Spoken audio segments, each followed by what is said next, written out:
So, good afternoon guys. Ito na, dumating na yung hinihintay kong wireless microphone na dalawahan. Yung may receiver, tsaka yung may dalawang mic.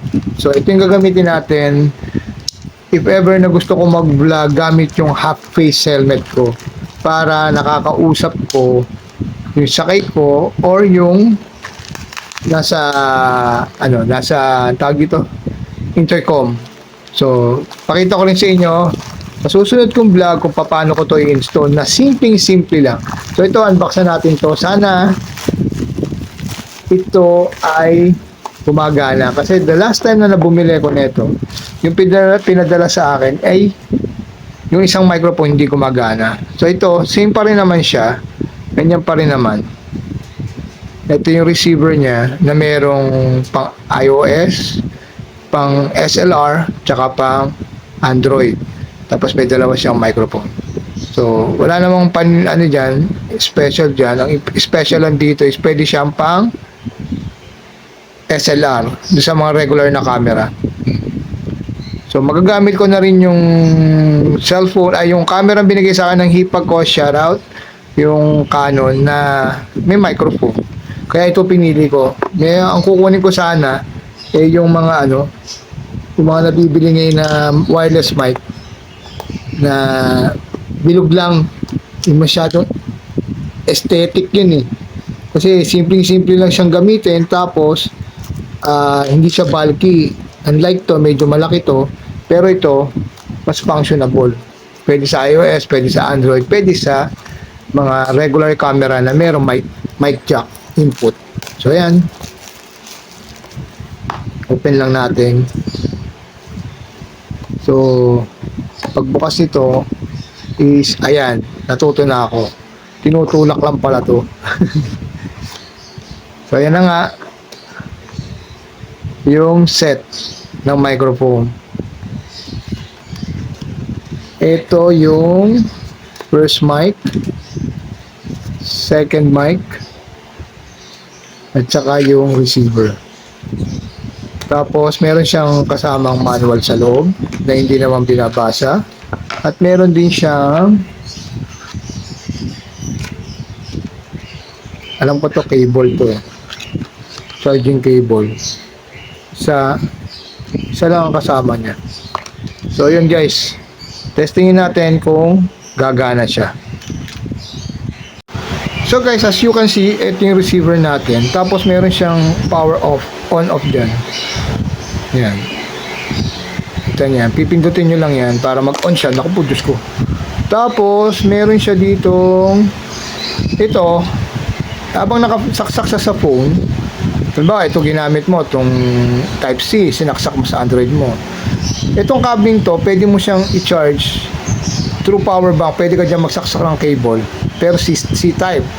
Tapos itong slot na to, ito yung halimbawa, di ba, nagpapa-video ka, pwede kang maglagay dito ng mic, headset jack para ikakabit nung nag-video sa'yo sa tenga niya para ma-monitor niya kung may voice na lumalabas doon sa video. Di ba ang galing?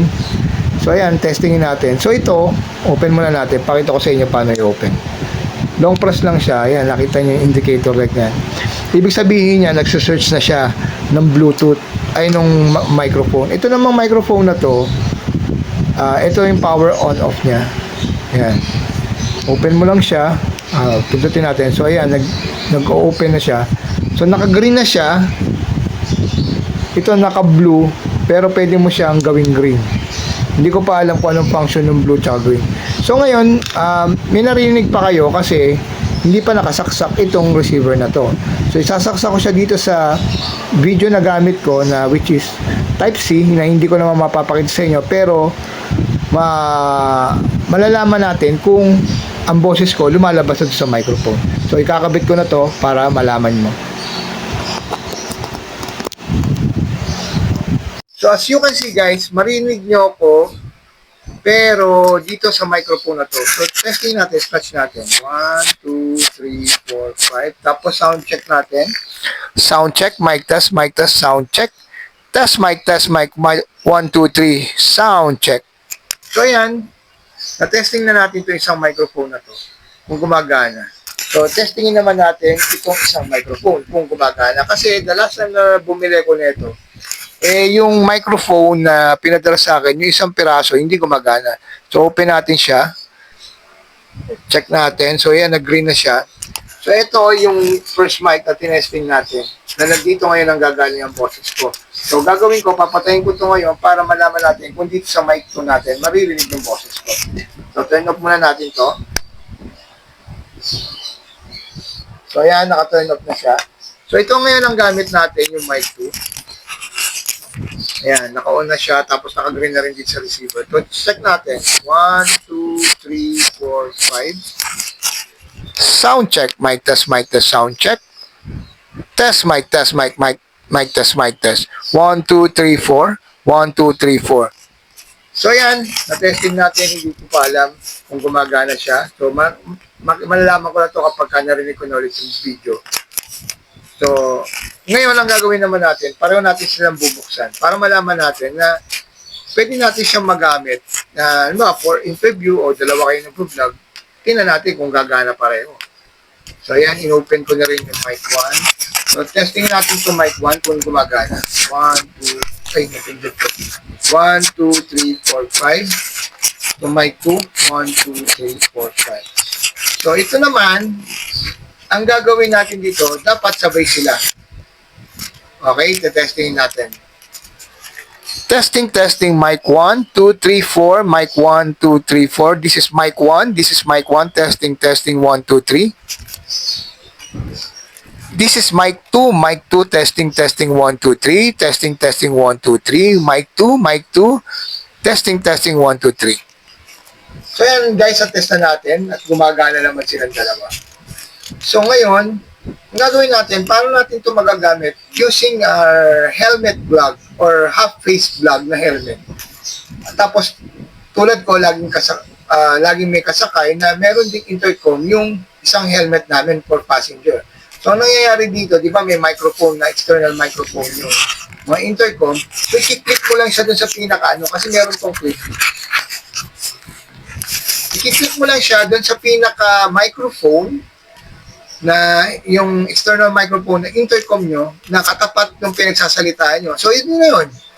So, yung boses mo, maririnig na dito sa camera na ginagamit mo. Like, for example, itong cellphone na to, kung saan mo siya ginamit. Pwedeng sa SLR, pwedeng sa kung saan man, iPhone or Android.